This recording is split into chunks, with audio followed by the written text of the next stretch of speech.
오늘도 이 예배 자리에 나온 우리 모든 성도님들에게 하나님의 말씀을 통하여서 이 세상을 살아갈 하나님의 구원의 은혜와 지혜와 또한 용기를 가질 수 있는 시간 되시기를 주님의 이름으로 축원합니다. 오늘 이 자리에 우리 성도님들 나오신 이유가 무엇입니까? 우리 성도님들, 옆에 있는 성도님들 보러 나온 건 아니시겠죠? 하나님 뵈러 나온 거 맞으시죠? 우리는 하나님 앞에 하는 모든 신앙이 그 목적이 분명해야 합니다. 예배의 자리는 하나님을 만나는 자리입니다. 이 자리에서 말씀을 통하여 하나님을 꼭 만나고 가시기를 축복합니다.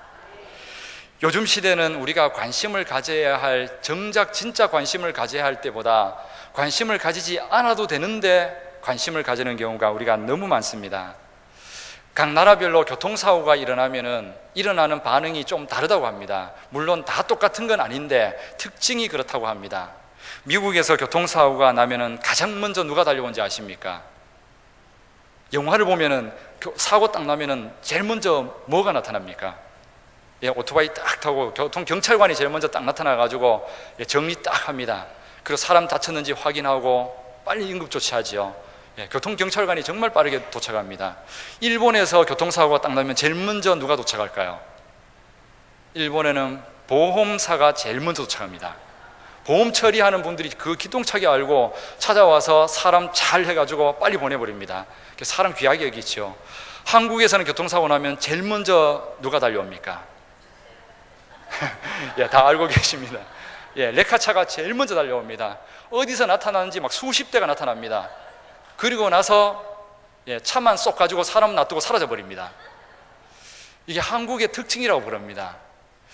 그 뜻이 무슨 뜻일까요? 우리나라는 아직까지도 이게 참 대표적인 특징이죠. 사람을 중요하게 여기기보다는 아직도 일을 중요하게 여긴다는 겁니다. 나한테 유익이 되는 것을 더 중요하게 여긴다는 것이죠.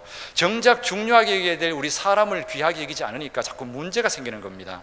학교에서도 마찬가지고 애들을 가르치는 선생님들도 마찬가지고 자꾸 성적을 좋게 해서 뭔가 성공을 해야 될 사람, 그런 도구로 자꾸 여겨버리니까 그 아이들의 인격도 무시하고 그 아이들의 마음도 무시하고, 그런데 그게 부모님조차도 그렇게 하고 계시고, 우리가 정작 중요하게 생각해야 될 사람은 귀하게 여기지 않은 채 우리는 다른 데 너무 많이 관심을 가지고 있다는 겁니다. 그런 관심을 하나님 앞에 원래 가져야 될 관심으로 바꿔놔야 합니다. 그런데 이게 신앙에서도 똑같다는 겁니다. 신앙에서도 우리가 정작 관심을 가져야 될 것을 잊어버린 채 하는 경우가 너무 많다는 겁니다. 이 예배에서 우리가 관심을 가져야 될 최고의 관심거리가 뭘까요? 하나님입니다. 예배 하나님 빼고 우리들끼리 아무리 행복하고 즐거워도 그건 예배가 아닙니다. 우리에게 아무 소용없습니다. 예배의 최고의 관심은 하나님입니다. 이 시간에 하나님이 나에게 어떻게 말씀하실까? 내가 찬양할 때 하나님께서 내 마음을 어떻게 변화시켜 주실까? 하나님에게 모든 관심이 있어야 합니다. 그런데 우리는 예배 시간에 와서 관심이 여러 가지가 있어요. 앞에 사람 뒷머리도 보이고 부채질하는 것도 보이고 조는 것도 보이고, 그러면서 말씀을 듣는 그 마음이 순간순간 빼앗겨버리고 집중을 못합니다. 오직 하나님만 바라보십시오. 세밀한 하나님의 음성을 들으십시오. 그 음성은 우리를 살리는 생명의 음성입니다. 그 음성들을 들을 수 있는 성도라면 절대로 무너지지 않습니다. 우리가 정작 관심을 가져야 될 모습이라는 것이요. 그런데 이런 모습들이 때로는 기도하러 나와서도 우리는 또 흔들릴 때도 있습니다. 기도하러 나와서 기도의 가장 큰 관심이 뭔지 아십니까? 우리가 기도하면서 제일 큰 관심을 가져야 될 게 뭘까요? 어떻게 하면 응답되는 걸까? 그걸까요? 아닙니다. 기도의 최고의 관심사는 하나님의 음성을 듣는 겁니다. 하나님께서 나에게 뭐라고 말씀하시는지 음성 듣는 겁니다. 그런데 우리는 기도하러 나가가지고 내 할 얘기만 계속합니다. 하나님 앞에 계속하다가 나중에 하나님께서 이제 응답을 주려고 말씀하려고 하면은 예수님의 이름으로 기도합니다 하고 가버립니다. 하나님의 음성을 듣지도 못한 채 내 혼자 얘기 시큰 다 하고 그 응답을 어떻게 준지도 모른 채 끝나버립니다. 정작 우리가 관심 가져야 될, 만나야 될 하나님 못 만난 채 우리 신앙을 자꾸 하고 있다는 거죠. 우리의 중심이 자꾸 흐트러지고 있다는 겁니다. 우리가 정작 중요하게 생각해야 될 것은요, 하나님입니다. 하나님하고 나하고의 관계입니다. 그 관계가 없이 하나님하고 나의 관계가 소홀한 채 하나님께 뭐를 달라 요구하고 복을 달라고 기도의 응답을 해달라고 자꾸 요구하게 되면은 그런 사람들을 뭐라 부르는지 아십니까? 그런 사람들을 불한당이라 부릅니다. 불한당이 뭔지 아십니까? 안일 불자에 땀 흘릴 한 무리 당자입니다. 땀 안 흘리고 쉽게 소득시하려고 하는 사람들을 불한당이라 합니다. 그런데 우리가 그렇게 합니다. 하나님 앞에서 내 얘기, 내 하고 싶은 얘기 다 해가서 받아내기만 하려고 합니다. 하나님이 나한테 뭐를 요구하는지 들으려고 하지는 않은 채 하나님 앞에 계속 달라고만 합니다. 이게 불한당이죠. 쉽게 땀 흘리지 않고 기도 대충 해가지고 하나님 앞에 응답받고 싶다는 거죠. 우리가 정작 관심을 가져야 될 하나님하고 나하고의 관계는 잊어버린 채요. 근데 관계가 되지 않았는데 요구를 하게 되면은 이거 정말로 위험합니다. 만약에 우리 집 아이가 나한테가 아니고 옆집 아저씨한테 가가지고 등록금 해달라, 옷 사달라 이렇게 하면 뭐 될까요? 이거 바보 되는 거죠. 관계가 없는데 가서 요구하면은 그거는 위험한 겁니다. 그건 잘못된 거죠. 그런데 우리가 그런 걸 요구한다는 겁니다. 하나님 앞에. 하나님과의 관계가 없는 채 무조건 달라고만 하면 하나님 주실까요? 안 주시죠, 당연히. 우리 성도님들 하나님하고 친해지셔야 합니다. 하나님이 나를 얼마나 사랑하는지 그 관계를 회복하셔야 합니다. 저도 교육전도사 할 때 우리 성민이 성원이 우리 두 아들을 보면서 되게 안타까워했습니다. 뭐냐면은 교회 사역을 열심히 하려고 하다 보니까 늘 아침에 나왔다가 밤늦게 들어가고 하니까 애들하고 뭐 얘기할 시간, 놀아줄 시간이 없는 겁니다. 그래서 저는 들어갈 때마다 그게 미안해가지고 아이들이 좋아하는 이렇게 과자를 사고 들어갔습니다. 밤늦게 들어가면서 떡볶이도 사가고 순대도 사가고 이렇게 사고 들어갔습니다. 그러니까 애들이 항상 이렇게 제가 이렇게 들어가면은 아이들이 어릴 때는 저를 이렇게 안고 뽀뽀도 하고 인사하고 그렇게 방으로 들어갑니다. 제가 이렇게 사가니까 이제 더 좋은 거죠. 뭐 들고 오니까요. 그런데 제가 이렇게 몇 번 계속 들고 가다 보니까 그 다음부터는 밤늦게 띵동하고 문을 딱 열면 아이들이 어디를 쳐다보게요? 제 손만 쳐다보는 겁니다. 그러니까 어느 순간부터 괜히 서운해지기 시작하는 거예요.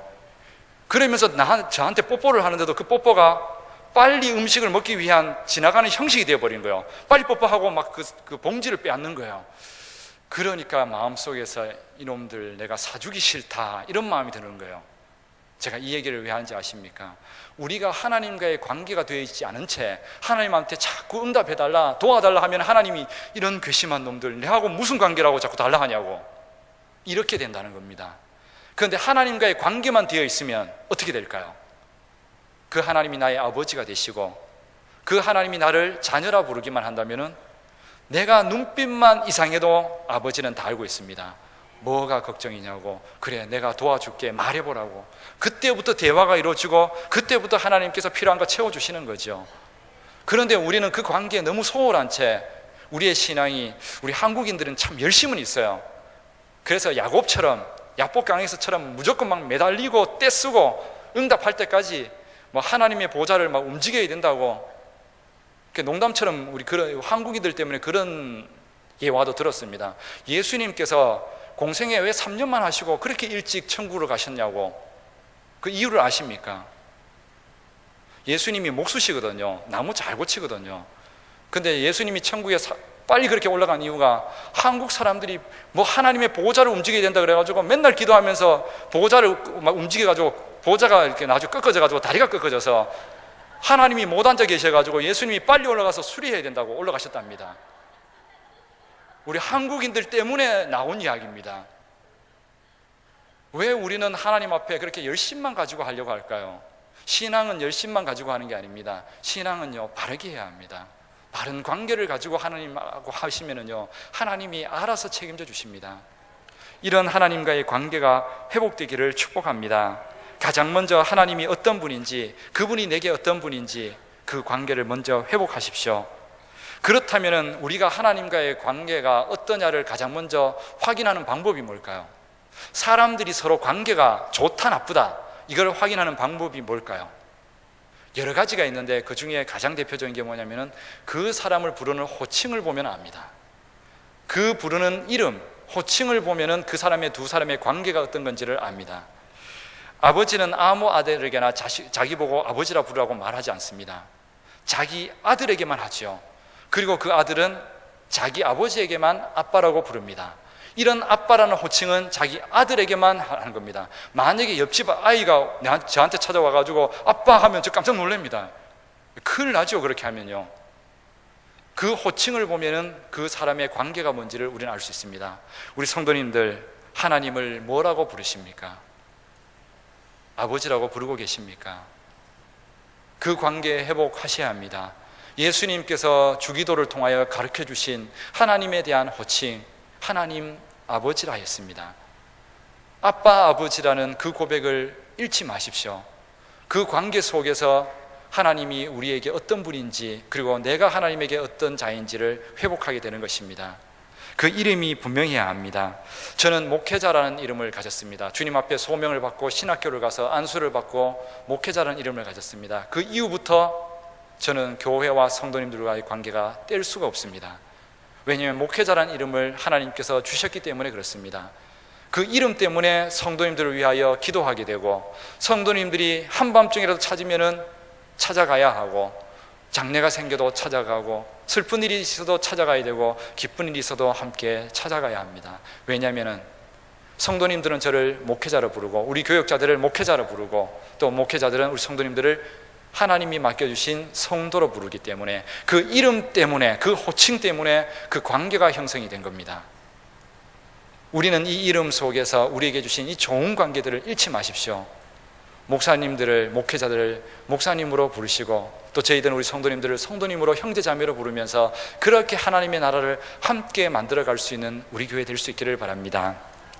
그런데 저를 이렇게 목회자와 성도님들의 관계로 이렇게 호칭을 부르면은, 그런 관계 속에서 제가 나이가 어리고 제가 성도님들보다 아직 인생도 짧아도 저희를 통하여 말씀을 들으려고 하고 존경도 하고 신방도 받고 그렇게 합니다. 그런 관계가 형성이 되는 거죠. 그런데 저를 향해서 제가 목회자인 것을 분명히 아는데도 불구하고 저에게 찾아와 가지고 함부로 저에게 말하는 사람이 있습니다. 이게 지금 나쁜 뜻이 아닙니다. 갑자기 이 말을 하니까 갑자기 깜짝 놀라셨을 텐데, 시도 때도 없이 저에게 찾아와서 말을 걸고 장난도 치고 심지어는 제 얼굴과 엉덩이까지 만진 사람이 있습니다. 이런 무례한 사람이 있죠. 누굴까요? 예, 우리 두 아들입니다. 두 아들은 저를 목회자로 부르지 않습니다. 아빠로 부릅니다. 그 아빠라는 호칭 속에 저와의 관계가 형성이 되었습니다. 아빠이기 때문에 아들이 엉덩이 만져도 괜찮습니다. 얼굴 만져도 괜찮고 장난쳐도 괜찮습니다. 실수해도 괜찮습니다. 관계라는 것, 그리고 그 관계 속에서 만들어진 이름이라는 게 그만큼 중요하다는 겁니다. 우리가 하나님을 부를 때 하나님을 아버지라 부르고, 그 아버지란 호칭 속에 만들어진 그 관계를 귀하게 여기셔야 합니다. 하나님이 괜히 그냥 그런 이름 쉽게 우리에게 주신 게 아닙니다. 감히 이 세상에 어떤 종교가 자기들이 믿는 신을 향하여 아버지라 부를 수 있는 특권을 가진 그런 종교가 어디 있습니까? 오직 하나님밖에 없습니다. 하나님 자신을 완전히 우리에게 낮추셔서 우리를 아버지로 부르게 해주셨는데, 그 귀한 관계를 왜 외면하고 사십니까? 왜 소홀하게 생각하십니까? 힘겹고 어려울 때 그 아버지께서 우리 성도님들의 기도 다 듣고 계십니다. 보고 계시고 알고 계십니다. 그 관계를 회복하여서 그 하나님 아버지의 은혜와 사랑을 받을 수 있는 성도님들 되십시오. 그래서 하나님 아버지한테는요, 장난 좀 쳐도 됩니다. 찬양할 때 좀 춤추면서 망가져도 괜찮습니다. 왜냐하면 하나님 아버지이기 때문에요. 때로는 슬프고 때로는 내 뜻대로 안 됐을 때 하나님 앞에 가가지고 기도하면서 좀 투정하고 따져도 괜찮습니다. 왜요? 하나님 아버지이기 때문에요. 우리는 하나님 앞에서 그 하나님이 아버지 되심을 믿고 고백한다면 우리는 좀 더 하나님과의 관계가 더 가까워질 겁니다. 그 관계가 가까워지면은 하나님께서 우리에게 뭐를 해주실 수 있는 분인지 더 잘 알게 될 겁니다. 하나님 아버지는 우리에게 모든 걸 해줄 수 있는 분입니다. 그 아버지의 관계와 사랑을 회복하시기를 축복합니다. 오늘 성경의 이야기가 바로 그 이야기입니다. 성경에서 이스라엘 백성과의 관계, 하나님과의 관계가 서로 어떤 이름을 부르면서 그 이름 때문에 어떤 일이 생기는지 그 이야기를 우리에게 보여준 겁니다. 오늘 이 성경의 이야기가 시작된 것은 애굽의 노예로 400년이 지났을 때입니다. 야곱의 그 아들들이 애굽으로 내려가서 요셉이 총리가 되었을 때 애굽에 거하다가 거기에 살다가 나중에 세월이 400년이 지납니다. 그런데 이 400년이 지나는 동안에 처음에는 하나님을 하나님이라 불렀습니다. 그 하나님이 자기 아버지 야곱도, 할아버지 야곱도, 아버지 요셉도 그런 은혜 속에 자기들을 축복하시고 이만큼 살려주셨다고 처음에는 고백했습니다. 그런데 애굽에 살다 보니까 먹고 살만하고 살기 좋아졌습니다. 하나님 안 불러도 살 만큼 잘 살게 되었습니다. 점점 더 하나님을 안 부르기 시작했습니다. 하나님을 안 불렀더니 하나님과의 관계가 당연히 멀어질 수밖에 없죠. 하나님 관계가 멀어지면 가장 먼저 나타나는 현상, 하나님이 지켜주시지 않습니다. 아무리 복을 받고 아무리 은혜를 가져도 하나님이 지켜주지 않으면 그 모든 것 하루아침에 다 날아갑니다. 점점 더 자신들을 보호할 하나님을 부르지 않으니, 하나님께서 지켜주지 않으니 이들을 세상의 죄악들이 억압하기 시작합니다. 애굽인들이 이들을 억압하기 시작하고 그때부터 고통이 임하기 시작합니다. 그런 세월들이 400년이 지나가는 거죠. 그런데 400년이 지나가면서 이제는 그 억압이 너무 심해져서 애굽 사람들이 얼마나 억압하는지 정말로 죽을 만큼 고통이 심해서 그때서야 잊어버렸던 선조들의 하나님을 찾기 시작합니다. 예전에 우리 아브라함, 그리고 이삭, 야곱, 우리 선조들이 믿었던 하나님 때문에 우리가 복을 받았는데 왜 우리가 그 하나님 잊어버리고 살았을까? 고통을 당하고 나서야 그때서야 알기 시작합니다. 그때부터 하나님의 이름을 다시 부르짖기 시작합니다. 그런데 문제가 생겼습니다. 하나님의 이름을 다시 부르기는 하는데 그 하나님이 과연 우리에게 응답을 해줄까 의심이 생기는 겁니다. 왜냐하면 400년 동안 응답을 거의 안 하셨기 때문에 그렇습니다. 안 한 게 아니라 자신들이 하나님과의 관계를 스스로 끄는 거죠. 하나님의 이름 스스로 안 부른 거죠. 먹고 살만하니까. 그런데 이때서야 하나님을 다시 불렀을 때 과연 하나님이 이렇게 하나님 다시 부르면은 자신들을 찾아올까 걱정이 됩니다. 우리 성도님들 신앙하면서 그런 생각 안 드십니까? 나는 신앙도 열심히 못하고 믿음도 별로 없는데 가정에 문제가 생겼는데 이렇게 기도하면 과연 하나님 들어주실까? 내 같은 사람의 기도도 들어주실까? 불안하고 의심이 되는 겁니다. 왜냐하면 평상시에 하나님 이름 자주 부르면서 찬양하고 관계가 회복되어 있으면 별로 문제가 안 될 텐데 평상시에 잘 안 하고 계셨기 때문에 하나님 불러도 기도를 하는데 과연 그 하나님 정말로 나에게 찾아오실까? 응답하실까? 걱정되는 겁니다. 이스라엘 백성들도 그렇게 걱정되는 거죠. 더군다나 그때 당시에 하나님이란 이 이름이 엘로힘이라는 단어를 씁니다. 히브리어의 엘로힘, 이렇게 하면 하나님이란 뜻입니다. 그런데 이 엘로힘이라는 단어가 하나님만을 향하여 불렀던 이름이 아니고 그때 당시에 모압이나 시돈 이런 지역에서 자신들의 그 이방신들의 이름을 부를 때도 엘로힘 이렇게 부릅니다. 요즘 같으면 이제 영어로 쓰면 God 이렇게 씁니다. God, God. 이 단어는 우리가 기독교인들이 God 이렇게 하면 하나님을 생각하는 거지만 다른 종교에서 God 하면 자신들이 믿고 있는 신을 의미하는 겁니다. 이게 우리 기독교의 하나님만을 의미하는 게 아니죠. 그런데 지금 이스라엘 백성들은 엘로힘, God 이렇게 부르면서 하나님 찾는 겁니다. 그런데 불안한 거예요. 도대체 우리가 부르고 있는 이 엘로힘이라는 하나님이 과연 다른 모압이나 시돈이나 다른 나라에서 부르는 그 엘로힘 하나님이랑 과연 똑같은 분일까? 과연 우리가 믿고 있는 하나님 진짜 살아계셔서 우리에게 응답하실까? 이것도 불안한 겁니다. 의심이 되는 겁니다. 그런데 이런 의심이 하나님께서 선택하여서 축복을 주려고 했던 모세도 처음에는 의심을 했습니다. 오늘 성경 이야기가 그거죠.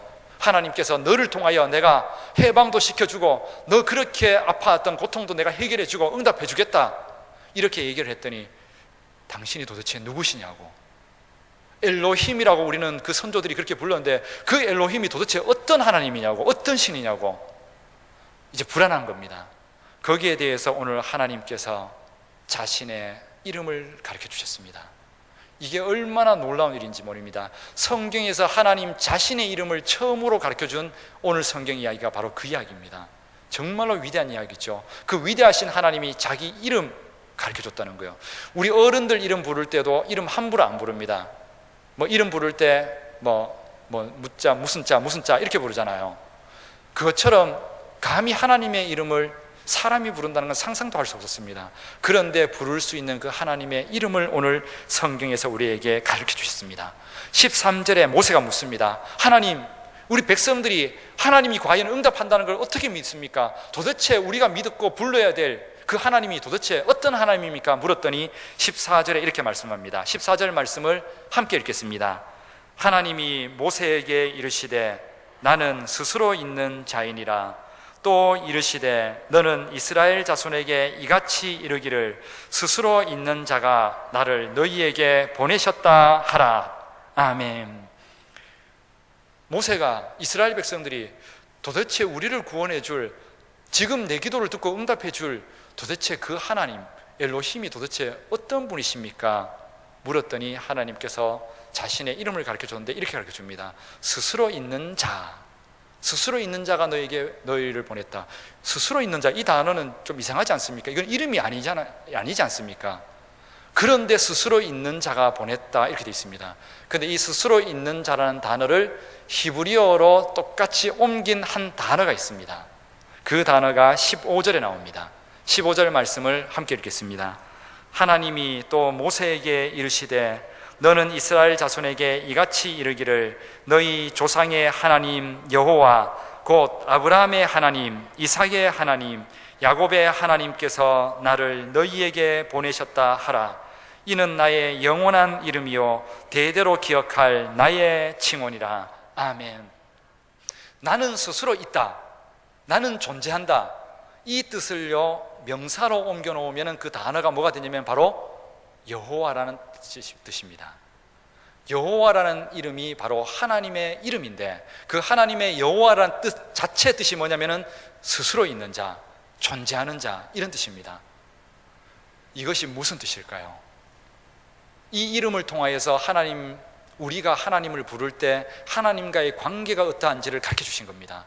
우리가 하나님을 하나님이라 부르지 않고 여호와 하나님 이렇게 부르는 순간 우리가 믿어야 될 하나님이 어떤 하나님이냐면, 하나님은 언제 어디서나 우리와 함께 하시는 분이시다는 뜻입니다. 언제 어디나 계시고 살아 계셔서 우리와 함께 이곳에 있다, 그 뜻이 바로 여호와라는 뜻입니다. 우리 성도님들, 여호와 하나님의 이름을 거룩하게 여기고 그 이름을 부를 때마다 그 여호와 하나님과 우리가 어떤 관계인지를 잊지 마십시오. 그분은 살아계셔서 내 곁에 항상 계시는 분이십니다.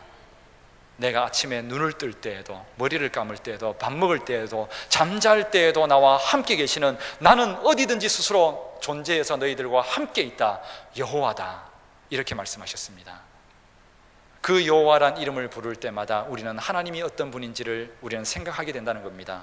혹시 지금까지 그 여호와의 이름의 뜻을 모르셨다면 지금부터 그 여호와 이름을 부를 때마다 그 뜻이 무엇인지를 기억하십시오. 하나님은 그 이름을 부르는 자들에게 언제든지 찾아가시는 분이십니다. 함께 하시는 분이십니다. 이 사실을 깨닫는데 이스라엘 백성들은 너무 오랜 세월이 걸렸습니다. 실제로 이스라엘 백성들이 이것을 나중에 역사 속에서 정말로 뼈아픈 아픔 속에서, 고난 속에서 이 이름의 뜻을 깨닫습니다. 이스라엘 백성들은 원래 하나님을 만나는 장소를 어디로 생각했냐면 성막이라 생각했습니다. 성전이라 생각했습니다. 성막과 성전 안에 있는 법궤, 지성소, 이곳이 하나님이 계신 곳이고 하나님을 만나는 곳이라 생각했습니다. 그래서 그 성막 바깥을 나가면 하나님이 함께 안 계신 줄 알았습니다. 그래서 이스라엘 백성들은 성전 안에 들어갈 때만 거룩하고 회개하고 그런 모습으로 들어가려고 했고, 나오면 또다시 6일 동안은 자신의 생각대로 하나님이 그곳에는 안 계신다 생각하면서 살아갔습니다. 이것이 실수였습니다. 그 실수를 함으로 인해서 6일 동안 내 삶 가운데 함께 하시는 그 여호와라는 그 이름을 잃어버린 채 하나님이 성전에만 계시다고 생각함으로 인해서 성전에 들어갈 때에만 예배하는 척, 그리고 하나님 앞에 회개하는 척, 그렇게 살았더니 하나님이 그걸 다 알고 계셨습니다. 결국에 하나님께서 너무나 무서운 사건을 일으키셨습니다. 그게 뭘까요? 성전을 파괴시켜버렸습니다. 성전을 나중에 바벨론이 와서 무너뜨려 버렸고, 다시 세웠더니 나중에 로마의 디도 장군이 와서 또다시 무너뜨려 버립니다. 무너지는 순간 이스라엘 백성들은 희망을 잃어버렸습니다. 그렇다면 우리 하나님 어디서 만나야 되느냐고 울부짖었습니다. 그때 하나님께서 하신 말씀이 뭔지 아십니까? 너희들 왜 그렇게 울부짖고 있느냐고, 너희들 뭐 잊어버린 거 없느냐고. 뭐를 잊어버렸을까요? 여호와라는 이름을 잊어버린 겁니다. 여호와라는 이름이 무슨 뜻이라고요? 어디든지 있다는 뜻입니다. 성전에만 있는 분이 아니라 너희들이 가는 일주일의 삶 가운데, 병상 가운데, 아픔 가운데, 눈물 흘리는 가운데, 기뻐하는 가운데, 결혼식장에, 장례식장에 어디든지 내가 함께 있다는 것, 그 여호와라는 이름 너희들 잊어버렸다고. 이 성전 무너진 이후에야 그것을 깨달았다는 겁니다. 그래서 나중에 이 여호와라는 이름 잊어버려서 하나님께서 그 이름을 예수님을 직접 보내주셔서 나중에 또 알게 해주셨습니다. 여호와 하나님은 너희들과 항상 함께 있는데 왜 모르느냐고. 그래서 하나님이 너무 답답하셔서 예수님 보내주셨습니다.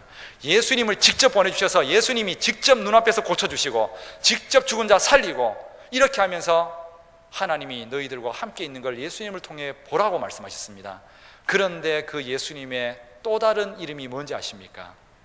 마태복음 1장 21절에 예수님의 또 다른 이름이 나옵니다. 그 이름이 무엇입니까?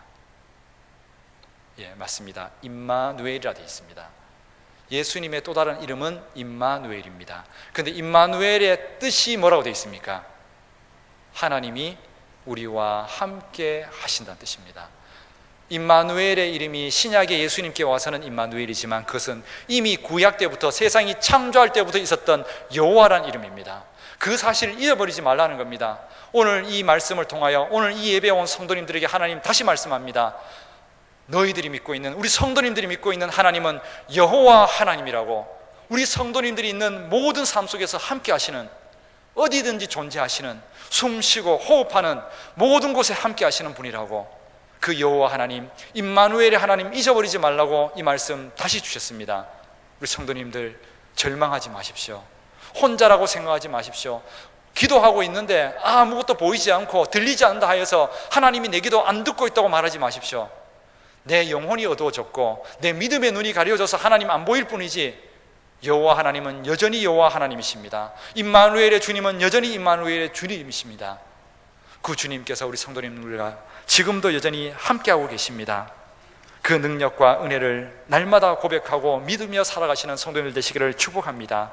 그 여호와라는 이름, 내가 함께 있다는 이름을 오늘 성경에서 하나님께서 이 모세에게 말씀을 하면서 여호와라는 이름의 뜻이 뭔지를 아느냐고 하나님께서 이렇게 보여주신 이야기가 있습니다. 그 이야기가 7절과 8절 말씀입니다. 7절, 8절 말씀 다 얘기한 이후에 바로 내가 스스로 있고 여호와라는 이름을 가진 존재다, 이렇게 설명했다는 겁니다. 7절, 8절 여호와의 이름의 뜻이 뭔지 이렇게 되어 있습니다. 함께 읽겠습니다.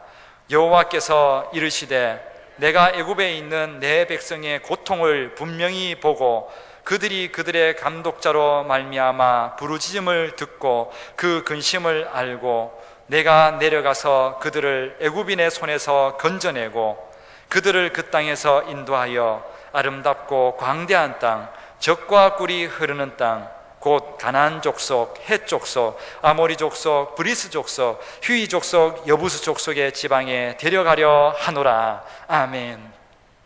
여호와란 이름의 뜻이 뭐냐면은 7절에 이렇게 되어 있습니다. 내가 분명히 너희들의 기도를 분명히 듣고 보고 알고, 7절에는 내가 내려가서 그 다음에는 건져내고 그 다음에 인도하여 가고, 전부 다 하나님께서 움직이시는 겁니다. 우리가 기도할 때 왜 우리가 혼자 기도하는 게 아닐까요? 오늘 성경 말씀대로입니다. 여호와 하나님이시기 때문에 듣고 계신 겁니다. 우리가 찬양할 때 왜 그 찬양 속에 위로도 생기고 찬양하는데 힘이 생기는지를 아십니까? 하나님이 그 찬양을 들으시고 우리 가운데 함께 거하시기 때문입니다. 말씀을 듣고 예배드리고 나가는데 마음이 평안하고 용기가 생기는 이유가 뭔지 아십니까? 내가 결심 잘했기 때문이라고 생각하십니까? 아닙니다. 하나님께서 말씀 듣고 믿는 자들에게 그 마음 가운데 함께 계시기 때문입니다. 우리의 모든 신앙 가운데 하나님이 함께 계시기 때문에 구원도 일어나고 변화도 일어나고 우리같이 완악한 사람이 하나님 앞에 회개도 하고 결심도 하고 믿음도 지키고 하는 겁니다. 하나님이 역사하지 않으면, 여호와 하나님이 아니시라면 이 세상에 어떤 신앙도 할 수 없습니다. 하나님 앞에 이 여호와라는 이름, 우리 성도님들 다시 한번 가슴에 새기고 그 여호와 이름을 날마다 찬양하고 기도할 때마다 여호와라는 이름 부를 때마다 내가 믿고 있는 하나님, 그리고 그 하나님과 내가 어떤 관계에 있는지를 잊어버리지 마십시오. 그리고 그분은 임마누엘의 예수님으로도 함께 하셨고, 그리고 눈에 보이지 않는 하나님의 영, 성령님으로 또한 우리와 늘 함께 계시는 분이십니다. 그 하나님이 함께 하시니 두려워하지 말고 염려하지 말고 걱정하지 말고 살아가십시오. 베드로의 신앙 고백, 베드로의 신앙 고백은 우리 교회, 우리 성도들의 모든 신앙 고백, 하나님이 어떤 분인지에 대한 신앙 고백이 기초입니다.